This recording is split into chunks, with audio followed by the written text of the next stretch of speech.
The year is 1945. The Nazi war machine, unstoppable and merciless, dictates the terms of peace. Hitler's ambitions, once dismissed as the ramblings of a madman, have become a terrifying reality. His vision for a world order sculpted in the image of Nazi ideology begins to take shape. Europe cowers under the swastika banner. Hitler's ambitions extended far beyond Europe.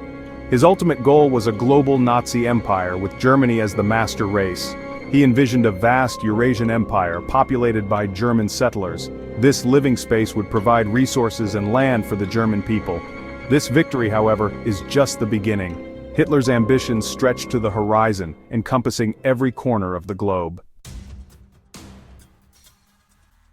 The map of Europe has been redrawn in blood. Traditional borders are meaningless lines erased and replaced by the dictates of the victors. The Western democracies have fallen. France, humiliated and occupied, is a puppet state. Poland, the first victim, is erased from the map.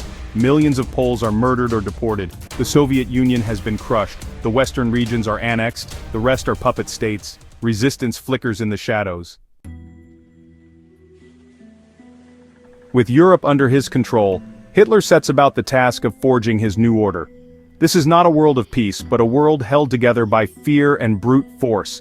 The Nazi Party, its tentacles reaching into every facet of life, becomes the unchallenged instrument of control. The SS, the embodiment of Nazi terror, enforces the will of the Führer with ruthless efficiency. Gone are the democracies and parliaments of old. In their place, a system of totalitarian rule takes hold. The individual is nothing, the state is everything.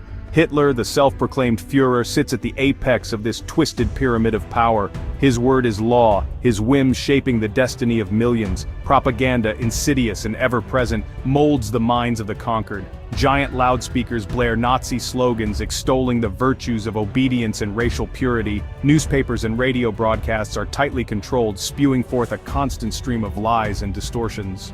Children, ripped from their families, are indoctrinated in the tenets of Nazi ideology, taught to hate and obey without question. The Gestapo, the secret police, casts a long shadow over this new world. Informers are everywhere, whispering suspicions and accusations. Arbitrary arrests, torture, and disappearances are commonplace. The fear of the knock on the door in the dead of night hangs heavy in the air. The Nazi regime, obsessed with racial purity, creates a rigid social hierarchy. At the top stand the Aryans, with Hitler as their supreme leader.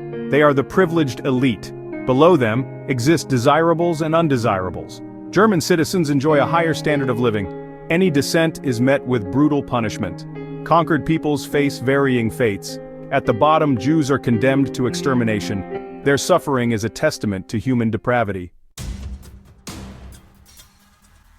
Section 5. Fueling the War Machine, Economics of Conquest. Victory has brought spoils, but maintaining a vast empire requires more than just military might.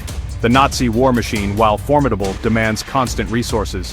The conquered territories of Europe, stripped bare by years of war, are transformed into economic colonies, their wealth funneled back to the heart of the Reich.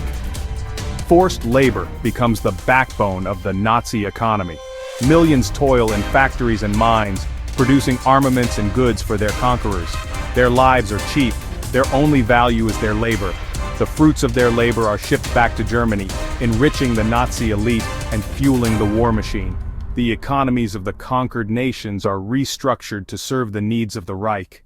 Industries are dismantled and shipped to Germany. Agricultural land is seized and turned over to German settlers. The once thriving economies of Europe are reduced to mere cogs in the Nazi war machine. This economic exploitation breeds resentment and resistance. Sabotage becomes a constant threat as workers do their best to disrupt production. The black market thrives, providing a lifeline for those desperate for basic necessities. The Nazi regime responds with characteristic brutality, but the seeds of discontent have been sown. Section 6. A world transformed, the Nazi grip on geography. The world under Hitler's dominion is a vastly different place. Borders have shifted, countries have vanished, and entire populations have been displaced. The Nazi ideology, with its emphasis on racial purity and Lebensraum, has reshaped the geopolitical landscape. Europe, once a patchwork of independent nations, is now firmly under the Nazi boot. The old empires, British, French, Dutch, are gone, their colonies swallowed up by the victorious Reich. Africa, rich in resources, becomes a playground for Nazi exploitation. The native populations considered racially inferior are subjected to brutal oppression, their land and labor used to enrich the master race. The Middle East, with its strategic importance and vast oil reserves, is a key target for Nazi expansion. The Arab world, courted by Hitler during the war, finds itself caught between a rock and a hard place. Some collaborate, hoping to exploit the situation to their advantage. Others resist, unwilling to trade one colonial master for another. Asia, too, feels the impact of Hitler's victory. Japan, a fellow Axis power, has carved out its own empire in the Pacific. China, weakened by years of war, is forced to make concessions. The dream of a Pan-Asian alliance, once a potent force, lies in tatters. Section 7. Across the Atlantic, the fate of the Americas. The United States, geographically isolated but ideologically opposed to Nazi Germany, faces a stark choice: accommodate or resist. The isolationist sentiment that once gripped the nation has evaporated in the face of Nazi victory. The presence of a hostile, expansionist power on the world stage is a threat too great to ignore. The U.S. government, under immense pressure from a fearful public, embarks on a crash program of militarization. The draft is reinstated, factories churn out weapons, and the armed forces swell in size. The U.S., once hesitant to intervene in foreign conflicts, transforms itself into a fortress, preparing for a war it hopes never comes. South America, with its large German populations and resources coveted by the Reich, becomes a battleground for influence. Some countries, tempted by promises of economic prosperity and protection, align themselves with the Nazi regime. Others, wary of Nazi intentions, resist, seeking alliances with the United States. The Panama Canal, a vital strategic choke point, becomes a focal point of tension. The U.S., determined to maintain control of this crucial waterway, reinforces its defenses, wary of a potential Nazi attack. The Caribbean, once a haven for tourists, transforms into a militarized zone, patrolled by warships and aircraft. Section 8. The Rising Sun and the Swastika Asia under the New Order. In the east, the Empire of Japan, allied with Nazi Germany, basks in its own victories. The rising sun flies over vast swaths of the Pacific, from Manchuria to Southeast Asia. The dream of a greater East Asia co-prosperity sphere, a region dominated by Japan, has become a reality. However, this alliance is one of convenience, not ideology. The Japanese, while respectful of German military prowess, harbor their own ambitions. They view the Nazis as temporary allies, necessary for the moment but ultimately expendable.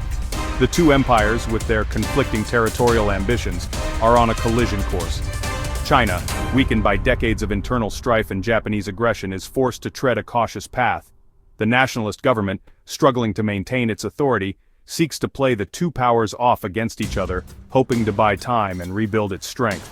The Indian subcontinent, still under British colonial rule, becomes a hotbed of intrigue. The Indian National Congress, led by Mahatma Gandhi, sees an opportunity to exploit the situation and push for independence. However, the Muslim League, wary of Hindu domination, is open to the idea of an alliance with the Axis powers.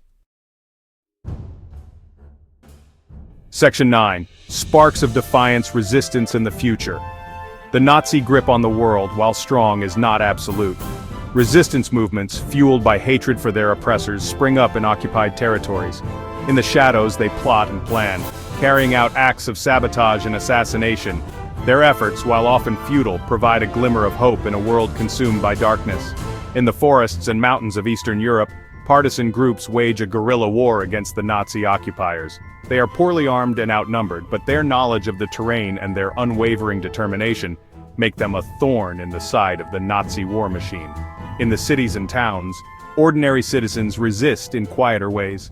They hide refugees, spread anti-Nazi propaganda, and sabotage German operations. They know the risks are high, but they are driven by a belief that even in the darkest of times, the human spirit cannot be extinguished. The future of this Nazi-dominated world is uncertain.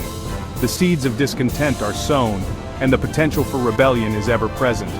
The Nazi regime, built on a foundation of fear and oppression, may find that its greatest enemy is not a foreign power, but the indomitable spirit of those it seeks to enslave.